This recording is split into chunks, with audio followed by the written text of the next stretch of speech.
Before we get into the episode, I am thrilled to announce that the EntreMD Business School is open for enrollment. The EntreMD Business School is the only school of its kind for physicians who want to build 6, 7, and multiple 7-figure businesses. Over the last 2 years, we have had hundreds of doctors go through the school with unbelievable results. Some of them run brands, some of them run private practices, some of them are coaches, some have other kinds of service-based businesses or product-based businesses. And we've had people come in and cross the 6-figure milestone, cross the 7-figure milestone, cross the multiple 7-figure milestone. You will be in a place where you'll get the coaching, the community, the accountability that you need to thrive as an entrepreneur, especially in the times that we're in. So maybe you've been following me for a while. Maybe you've been getting so much out of the EntreMD podcast and you've been wondering, how can I work with Dr. Una and the community more? Well, this is your chance. Come join us in the EntreMD Business School. It is application only. So go to entremd.com/business to turn in your application. I cannot tell you how many doctors have made statements like this. I recovered my investment in the first week. I recovered my investment in my bank account in the first 90 days. This is the best investment I've made in myself ever. I want you to have that kind of story, not just a story of building a great business that serves a lot and earns a lot, but having a business that gives you the freedom to live life on your terms. So don't wait any longer. entremd.com/business. And now for the episode. Hi, docs. Welcome to the EntreMD podcast, where it's all about helping amazing physicians just like you embrace entrepreneurship so you can have the freedom to live life and practice medicine on your terms. I'm your host, Dr. Una. Well, hello, my friends. Welcome back to another episode of the EntreMD podcast. We are going to be talking about something that is a lot of fun to me, and that is what to do when business is slow. Okay. And there are so many times that this would happen. I mean, there are just too many opportunities. Maybe you are in private practice and there's a pandemic, right? Like we experienced in 2020, and then things are just slow. But it doesn't change the fact that you still have a mortgage to pay, you still have staff to pay, you still have utilities to pay and things like that. So as an entrepreneur, you still have to figure out how to keep things moving, right? Or your business is going through the seasons because everybody gets here, right? Like, so think about it this way. There is spring, then there's summer, then there's fall, then there's winter, right? There are different seasons. And so there are times where business is booming and you're like, oh my goodness. And the amateur entrepreneur is like, oh, we're here and we're just going to keep going from summer to summer to summer. The experienced entrepreneur knows that there are different phases, and you being in winter doesn't necessarily mean that something is wrong. You just need to adapt. You need to know how to respond to that. You need to realize you're in control, right? And control your outcomes. And so you may just have a seasonal thing. So for instance, I'm a pediatrician. So in pediatrics, historically, the summers are dead, like dead. And so people would have to send staff home and do all kinds of things. And when I started off my practice, I subscribed to that philosophy as well until I was like, wait a minute. We know this happens every summer, and so we can prepare for it, right? I started applying some of the things I'm going to show you today, and we have not had a slow summer since 2014, okay? Because we know how to play offense. It could be that you are a coach, and if you're a coach, you may notice a little bit of this, right? Because there are different times and different seasons. For instance, during the pandemic, people were home. There are so many stimulus checks and all kinds of things, free money being thrown at people. And people had an opportunity to sit and say, do I like what I'm doing? I want to try something new. And so the coaching industry blossomed. Like it was a boom. And you could get away with, marketing that wasn't so good or strategic. You could get away with selling that wasn't like so strategic. You can get away with those things because the demand was so high. But right after that, then we got into a recession, and people are still arguing whether there's one or not, but okay. But there's inflation and the free money has stopped. And a lot of people are like, I think this business thing is harder than my job, so I'll just go back to my job. Like all kinds of things are happening. And so that big boom where you can get away with a lazy sales, lazy marketing, all of that has gone away to a large extent. And so it seems slower, but that needs to be something that you can respond to, right? And so the principle behind all the things we're going to be talking about today is a principle of offense, right? And so I remember in the pandemic, people are like, well, my phones are no longer ringing. I'm like, it's not about the phones ringing. It's about you being on the phone. And so if the phones are not ringing, then you call, right? Like there just needs to be conversation happening on the phone. Whether you call or they call is besides the point. And so if they're not calling, you call. It's offense. Okay. So if this is the only thing you get from this, you've gotten a lot from this. You can, well, don't turn it off. But my point is you could turn it off and you already have a lot. When business is slow, remember that your job is not just to accept what happens. Part of your job is to control what happens. Part of your job is to do the cause and effect and change the outcome if you don't like it. So what to do when business is slow? The first thing is to play offense, is to take control, is to take ownership of the result, is to not accept it, right?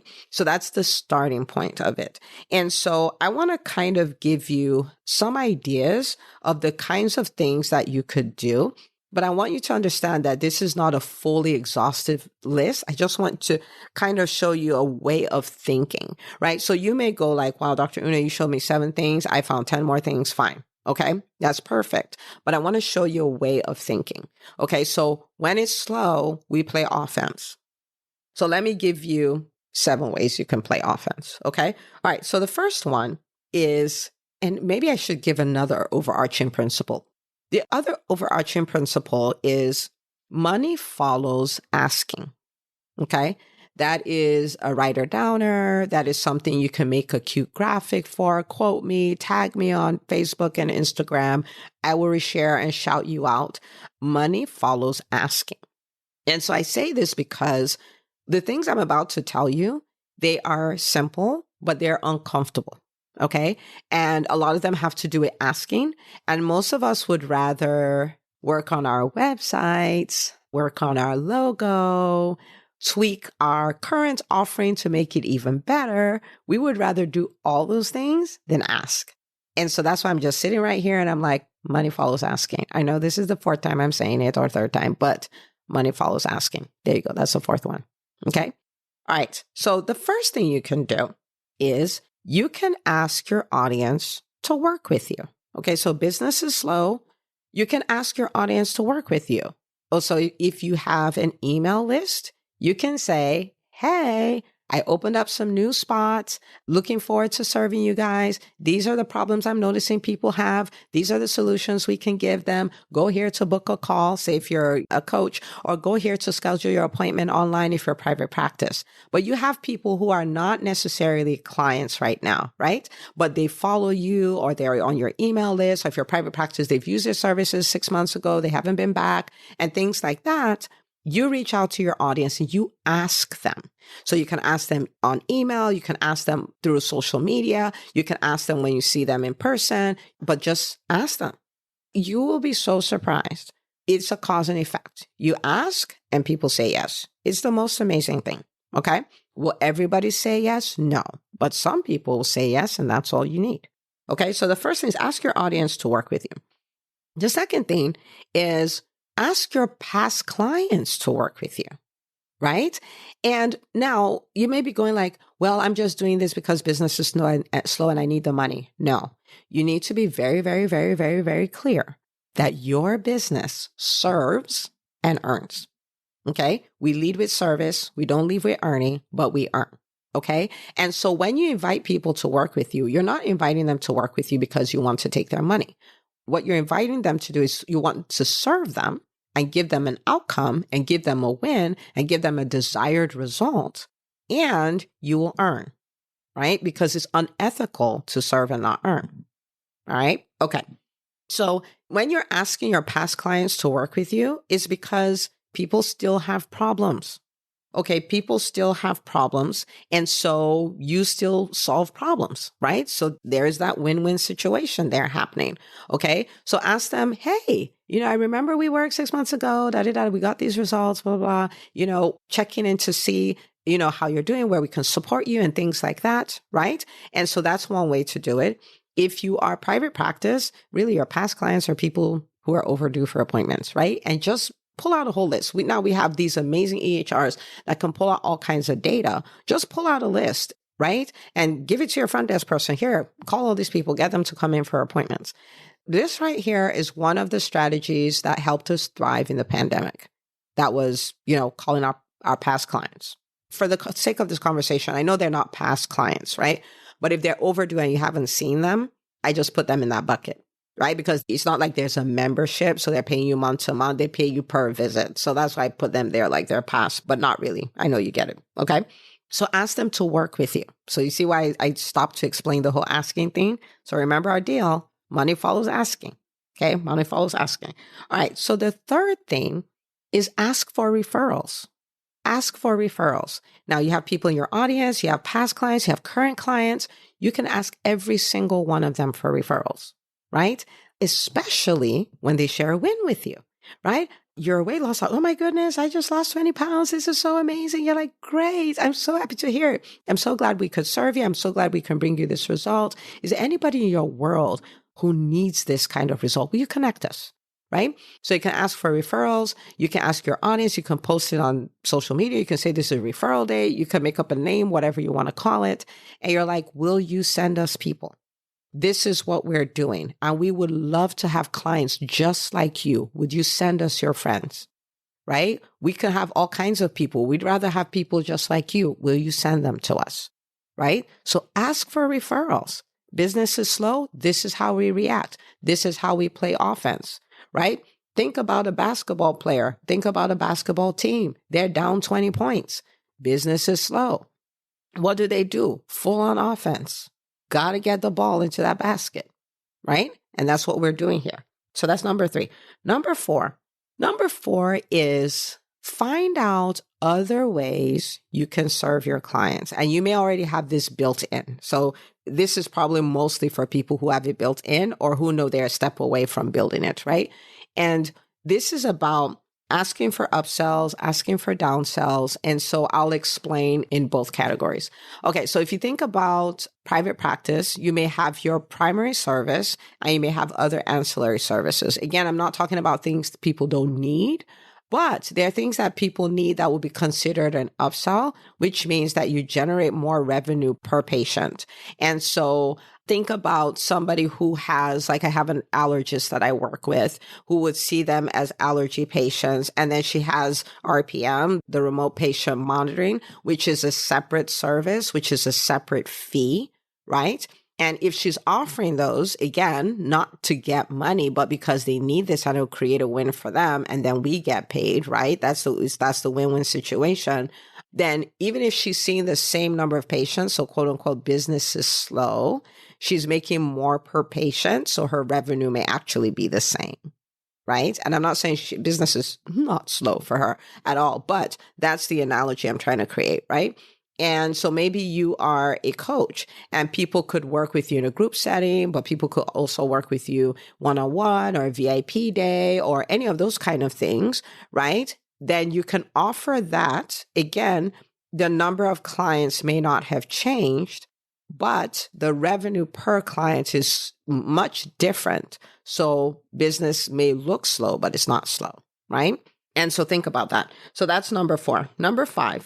Number five is asking your, we call them Dream 100 or your centers of influence to refer to you.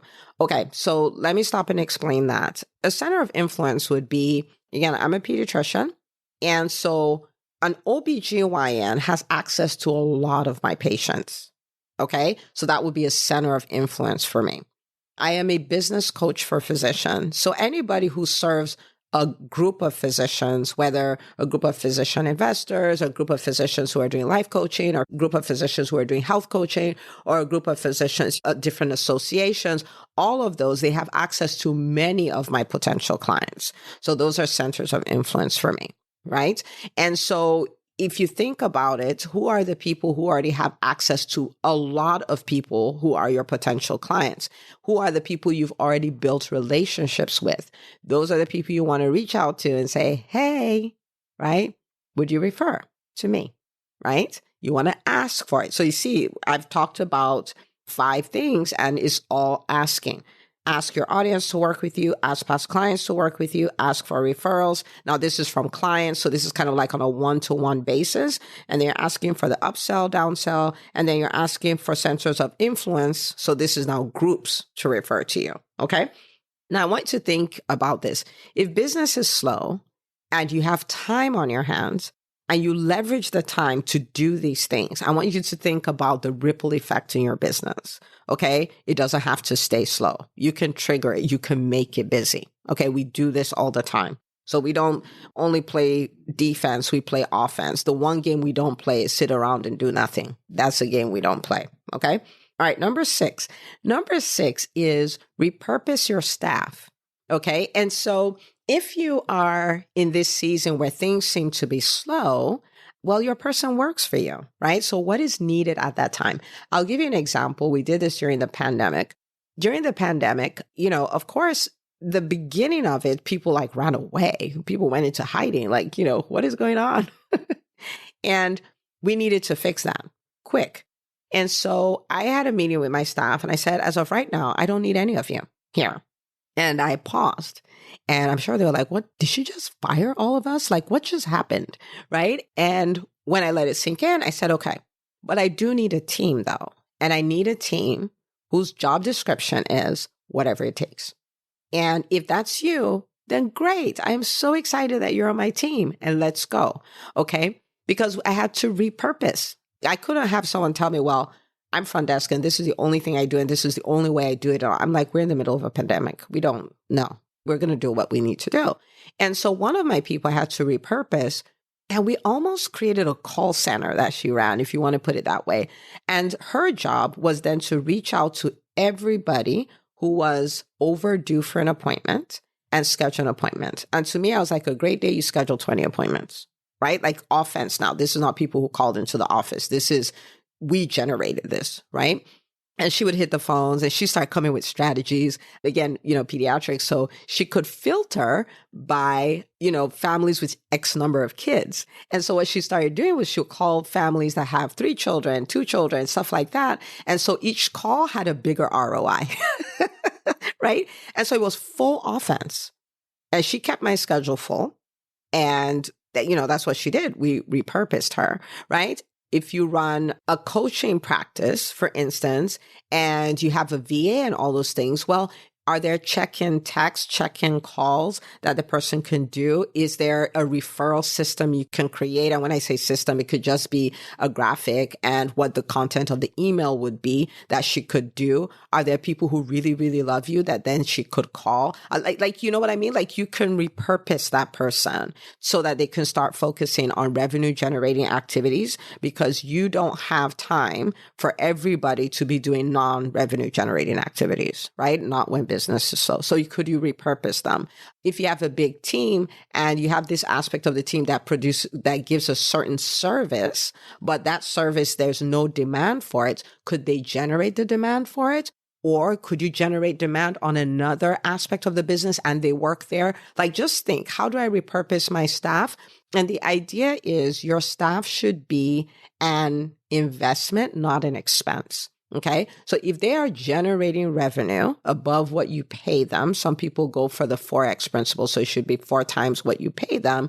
Then that person is an investment. But if everything they do is money out of your pocket, then they become an expense. And that's really expensive. Okay. All right. So that's number 6. And I have an episode that I did on the number 1 way to reduce your payroll costs. And really, it's about maximizing the investment in your staff. You want to take a listen to that if you haven't listened to that already. Okay. Number 7, pay attention to what is working, right? Because again, there's spring, summer, fall, winter, spring, summer, fall, winter. And if you are in a summer season or a fall season or winter season, in that season, what is working? What is bringing the people in? do more of what works, right? Like, so pay attention to it because it may be a little different from what happens year round.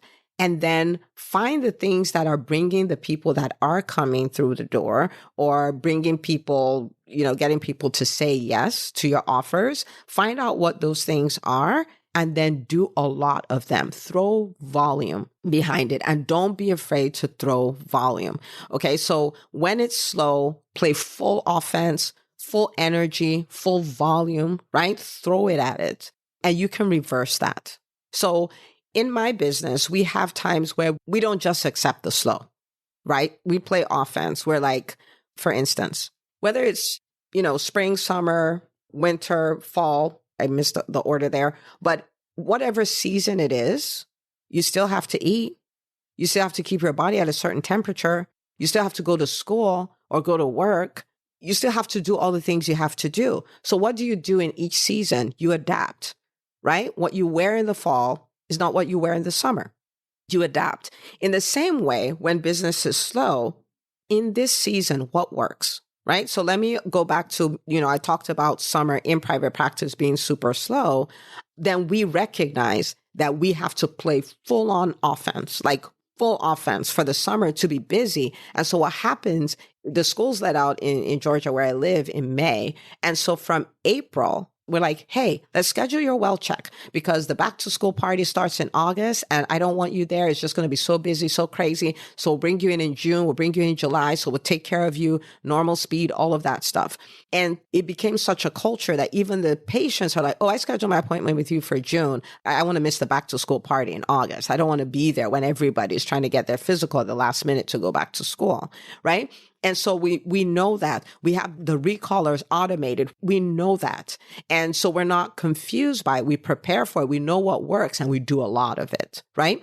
If you're a coach and you're like, man, in this season, it was so much easier to sell in 2020 and 2021. It's a little harder in 2022. Well, that means I can't get away with a marketing message that's not tight. I need to tighten that up a little bit. I can't get away with sloppy selling. I need to tighten up that a little bit. And I cannot get away without having the volume, right? I can't get away with not making offers in some way, shape, or form daily or on a cadence. I can't get away with, maybe doing a master class or doing whatever that is, but find what works and then go at it. But full offense, the volume has to be there, right? The volume has to be there. So if you think about this, I hope the conclusion you're walking away with is, oh, when business is slow, I'll fix it.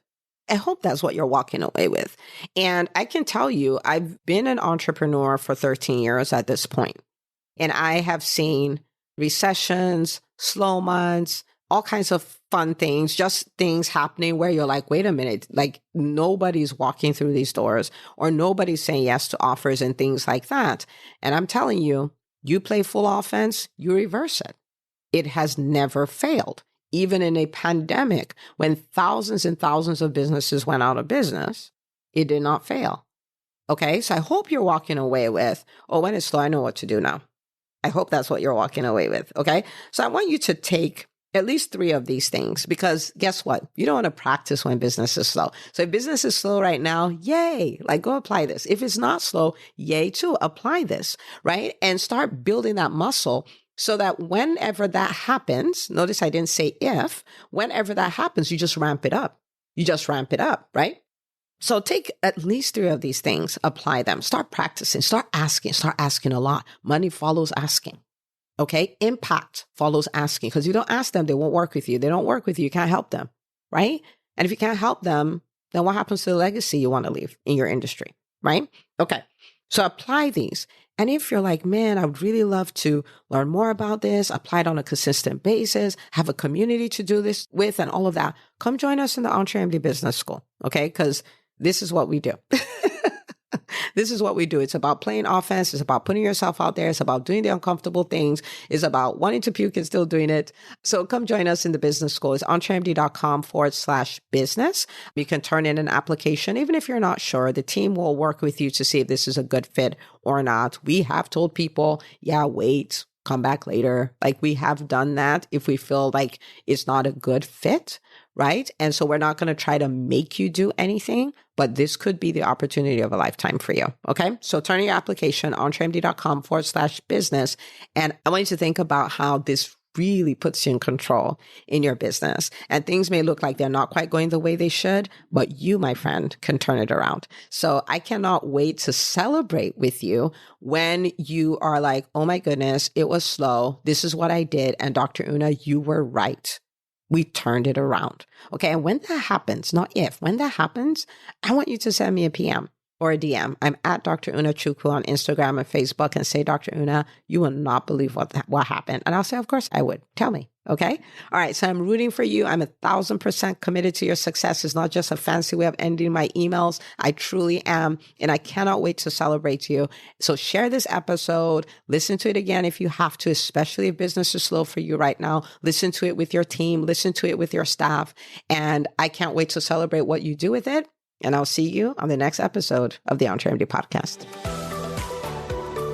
Hey, if you love listening to the EntreMD podcast, I want to invite you to join EntreMD On Demand. It is my signature subscription program that gives you access to a library of business courses designed to help you do one thing as a physician entrepreneur, and that is to thrive. Just head out to entremd.com/on-demand, and I'd love to have you join us. See you on the inside.